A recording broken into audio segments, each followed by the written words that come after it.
नमस्कार। SBT news में आपका स्वागत है। पेश है 25 मई दोपहर 3:15 राजस्थान की बड़ी खबरें। भ्रामक विज्ञापनों को लेकर पतंजलि आयुर्वेद के संस्थापक बाबा रामदेव और आचार्य बालकृष्ण के खिलाफ अब क्रिमिनल केस चलेगा। एक अदालत ने इसकी इजाजत दे दी है। 3 जून को इस मामले में अगली सुनवाई होगी। आपको बता दें कि इससे पहले दोनों ही सुप्रीम कोर्ट की अवमानना को लेकर कार्रवाई का सामना कर रहे हैं। देश की सर्वोच्च अदालत ने उन्हें सशरीर पेश होने का आदेश दिया है। राजस्थान में भजनलाल सरकार की अनिवार्य सेवानिवृत्ति के आदेश के खिलाफ कर्मचारियों ने मोर्चा खोल दिया है। कर्मचारी संगठनों का कहना है कि सरकार ने आदेश का विरोध किया जाएगा। दरअसल लगातार भ्रष्ट आचरण और प्रशासनिक कर्तव्य निभाने में असमर्थ कर्मचारियों को सरकार अनिवार्य सेवानिवृत्ति देने की प्रक्रिया शुरू की है और इसके लिए संबंधित विभागों को नियमानुसार आवश्यक कार्यवाही कर प्रस्ताव संबंधित प्रशासनिक विभाग को भेजने के निर्देश जारी किए गए हैं। केदारनाथ में हेलीकॉप्टर की आपात लैंडिंग के बाद एक्शन हुआ है। नागरिक उड्डयन विभाग ने जांच पूरी होने तक कैस्ट्रेल एविएशन कंपनी की केदार घाटी में उड़ानों पर रोक लगा दी। उत्तराखंड नागरिक उड्डयन विकास प्राधिकरण के सीईओ सी रविशंकर के मुताबिक इसकी सूचना दी गई। गत वर्ष भी इसी कंपनी के हेलीकॉप्टर की चपेट में आने से यूकाडा के वित्त नियंत्रक अमित सैनी का निधन हो गया था और तब भी कंपनी की सेवाओं पर रोक लगी थी। केदारनाथ में 9 हेलीकॉप्टर पूरे दिन में एक के बाद एक उड़ान भरते हैं। गुप्तकाशी हेलीपैड से केदारनाथ जाने में 10 मिनट और शेरसी से 7.5 मिनट लगते हैं।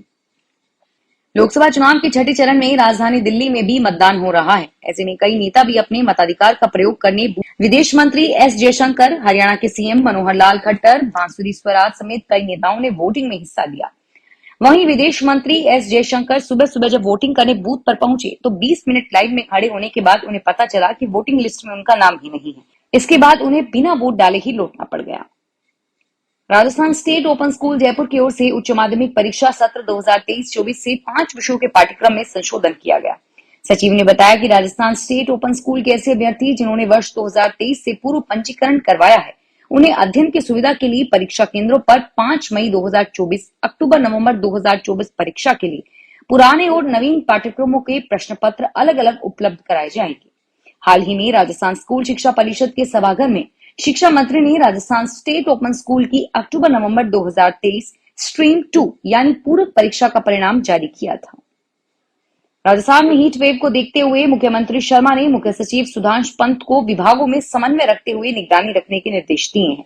मुख्यमंत्री ने कहा कि विभागों की मॉनिटरिंग रखते हुए सक्रियता से कार्य कर राहत प्रदान की जाए और वहीं आमजन से अपील की है कि गर्मी और लू को देखते हुए बच्चों और बुजुर्गों को दोपहर में बाहर निकलने से परहेज करें। हीट वेव से बचाव के लिए चिकित्सकीय एडवाइजरी का भी पालन किया जाए। जयपुर में आज ज्वेलर्स एसोसिएशन 2024-26 के चुनाव के लिए मतदान किया जा रहा है। जनता कॉलोनी स्थित एसजे पब्लिक स्कूल में ज्वेलर्स एसोसिएशन जयपुर के लिए वोटिंग हो रही है। इस चुनाव में 30 प्रत्याशी मैदान में हैं और इनमें से 15 सदस्यों का चुनाव किया जाएगा। एसोसिएशन के कुल 7045 सदस्य वोट कर रहे हैं। मतगणना शाम 6 बजे तक होगी और इसके बाद मतगणना होगी।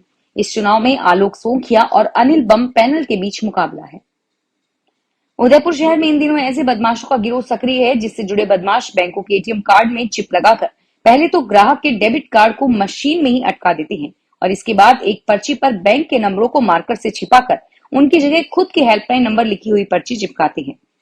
ग्राहक इस पर फोन करते हैं तो बैंक कर्मी बनकर ऑनलाइन ही कार्ड निकालने की बात कहकर पिन हासिल करते हैं और फिर समस्या का समाधान बैंक में ही होने की बात कहकर फोन बंद कर देते हैं। इसके बाद वे खुद एटीएम में पहुंचकर उस कार्ड व पिन के जरिए खातों से राशि पार कर देते हैं। शहर में 9 दिन में ऐसी 2 वारदातें सामने आई है।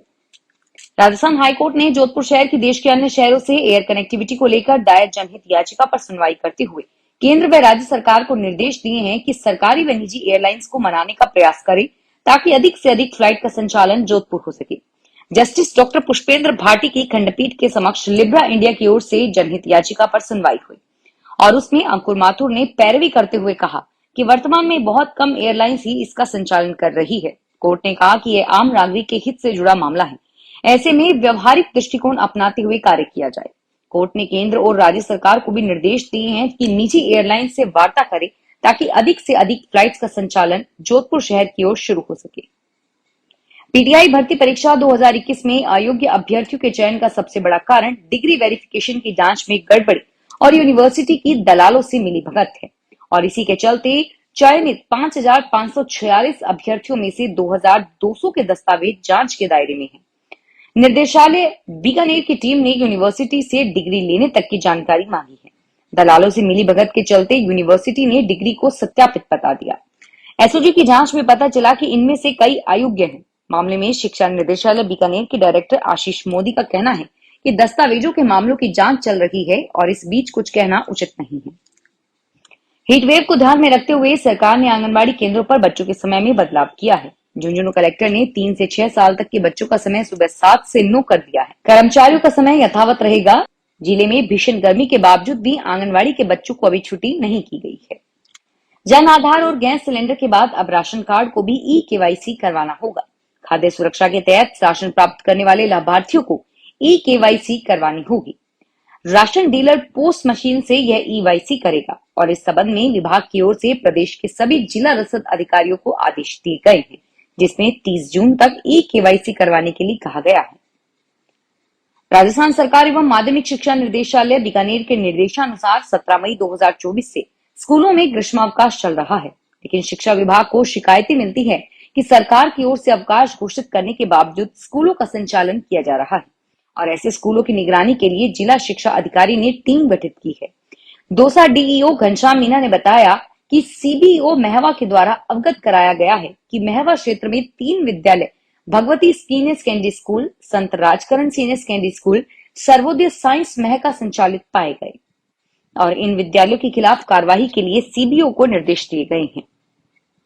उदयपुर के 1 दर्जन से ज्यादा इलाकों में आवासीय व व्यवसायिक भूखंडों की नीलामी होगी। ये plot Savina Kheda, C block, sector 14, IFC bench, Chitrakoot Bhavnagar, subsidy centre, D block, Purohit की मादड़ी आदि जगहों पर है।